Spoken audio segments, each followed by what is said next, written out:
That song, 500 Miles, may seem like a strange song to choose for All About the Girls. I'm not the man who's going to be walking home to you. But it is, while it may seem odd, every former student of mine in the audience knows why I chose that song. If there is such a thing as a theme song for a teacher, that song was mine. Imagine being 11 years old. You've been sitting in classes all day. All you want to do is get up and go play. Maybe you're all kind of feeling that way right now, and I apologize for that. And now it's time for language arts. Ugh. Spelling practice day. Double ugh, right? I used that song to make spelling practice more fun. It had the perfect beat for stand-up, sit-down spelling practice. In fact, former students of mine were probably just itching to start yelling out consonants and vowels because that's how we practice spelling. It was much more interesting. This song, in addition to being a pump-up song that always makes me happy and takes me back to those years of teaching, it's about persistence. It's about never giving up. It's about reliability, about choices, and that's what my story is about tonight. As many of you know, I began my professional career in the field of education and then added educational consulting with my own LLC and nonprofit leadership through the years. You may have heard me speak on some variation of bullying prevention, youth dating violence prevention, student leadership, domestic violence, student empowerment, youth empowerment, many times.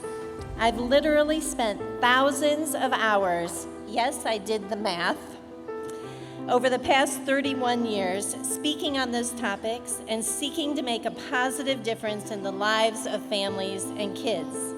I found myself in a relationship in which adoption, for multiple reasons, was really the only viable option for having children at the time. Ironically enough, I had always said as a teenager that I wanted to adopt because there were so many kids out there who needed somebody to love them. Funny how the universe works, isn't it? My son, Matthew John, was born January 20th, 1999, the day before my birthday. And I received the call that he was mine on my birthday while teaching my third-hour grammar class on the stage at Thomas Jefferson Middle School. And the guidance counselor, who also happened to be my sister, ran down to the stage, pulled me out of class to take that call in the guidance office. My relationship with my son has always been incredibly powerful and close. He chose me immediately. But today, since it's all about the girls, I'm focusing on my bonus baby, my daughter, my Maggie, who arrived 2 years later as a full biological sibling to Matthew and completely unexpected. Being an adoptive parent comes with many challenges, but I was just arrogant enough to believe that, hey, kids love me. I've never had any trouble inspiring respect and fondness among my students. Really, how hard could it be to parent my own? Right? Right? Okay. And my Meg was a powerful force from the moment she was born. Big blue eyes, fierce scowl, bubbling laugh, independent as can be from day one. Could push furniture out of her way from the moment she could stand and walk. Not kidding. My Meg is strong and determined. Those who know me know that I can be a bit strong-willed myself. Imagine two such girls in the same household. Suffice it to say that we butted heads often, and during the teen years, there were many days that I feared the relationship would never survive. The nights she swore she hated me and told me if she could drive, she'd drive away, leave forever, and never see me again.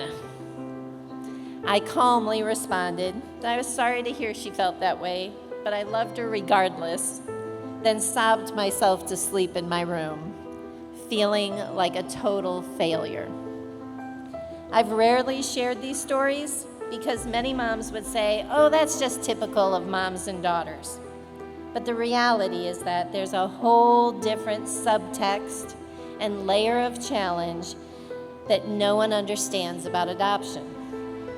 The insecurities on both sides, the fears of potential abandonment, the quest to find that deeper connection that you must work hard to create, that belonging.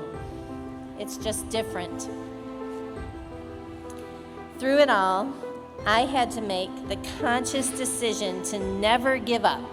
Though she tested and challenged me by pushing me away time and time again from toddler years to teen years, I vowed to walk that 500 miles and 500 more if that's what it took for her to choose to be my daughter.